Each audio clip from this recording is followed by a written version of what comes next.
Hi, നമസ്കാരം. ഞാൻ ചെറിയൊരു കാര്യം പറയാൻ വേണ്ടി വന്നതാണ് കേട്ടോ. അതായത് നമ്മൾ ഈ റോഡിൽ കൂടെ വണ്ടി ഓടിക്കുമ്പോഴേ ഇപ്പോൾ ബെൻഡ് ഉണ്ടാവും, വളവുണ്ടാവും. അപ്പോൾ റോഡിലിങ്ങനെ ലൈൻ ഇട്ടുണ്ടാവും, ഡോട്ടഡ് ലൈൻ ഉണ്ടാവും, അതുപോലെ സോളിഡ് ലൈൻ ഉണ്ടാവും. ഡോട്ടഡ് ലൈൻ അല്ലാത്ത കണ്ടിന്യൂസ് ലൈൻ. ശരിക്കും നമ്മൾ ഇത് ക്രോസ് ചെയ്യാൻ പാടില്ല എന്നുള്ള നിയമം. അതുപോലെ ഇത് ക്രോസ് ചെയ്യാം ആവശ്യം നേരത്ത്, ആവശ്യം ഓവർടേക്ക് ചെയ്യാനൊക്കെ ഉപയോഗിക്കും. പക്ഷേ ഇവിടെ വരുമ്പോൾ ഓവർടേക്ക് ചെയ്യാൻ പാടില്ല. അതുപോലെ നമ്മളിപ്പോൾ ഒരു സൈഡിൽ നിന്ന് ഇങ്ങനെ വരുമ്പോൾ ഇത് കൂടെ ഈ ട്രാക്ക് കൂടെ കയറി ഇങ്ങനെ മാറിപ്പോയി ഇങ്ങനെ പോകരുത്. കാരണം ഇവിടുന്ന് വരുന്ന വണ്ടികൾക്ക് അത് ഇടിക്കാൻ ചാൻസ് ഉണ്ട്. അതുപോലെ ഇവിടുന്ന് വരുന്ന ആൾ ഇങ്ങനെ കയറിയിട്ട് ഇതിലേക്ക് വരരുത്. അപ്പോൾ അത് ഭയങ്കര ബുദ്ധിമുട്ടുണ്ടാക്കുന്ന പരിപാടിയാണ് നമ്മൾ.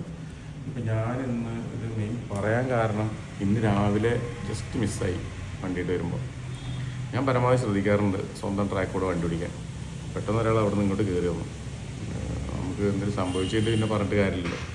അപ്പോൾ ഇതിപ്പോൾ വലിയ നീളം കൂടെ വണ്ടികളാണെന്ന് വെച്ചെങ്കിൽ ഓക്കെ, ബസ് ലോറിയൊക്കെ ആണെന്ന് വെച്ചെങ്കിൽ ഇത് നമുക്ക് ഒന്നും ചെയ്യാൻ പറ്റില്ല. അവർ കുറച്ച് കയറി വരും, നല്ല ബാക്ക് ഇറങ്ങാതെ അവർക്ക് വരാൻ പറ്റുള്ളൂ.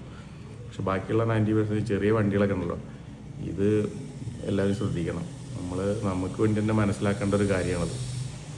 ഓക്കെ, ഇതൊന്ന് പറയാൻ വേണ്ടി വന്നതാണ്. വലിയ ഡ്രൈവറായിട്ടൊന്നുമല്ല, എന്നാലും നമുക്ക് വേണ്ടി നമ്മൾ മനസ്സിലാക്കേണ്ട ഒരു കാര്യം ആയിക്കോട്ടെ. Thank you.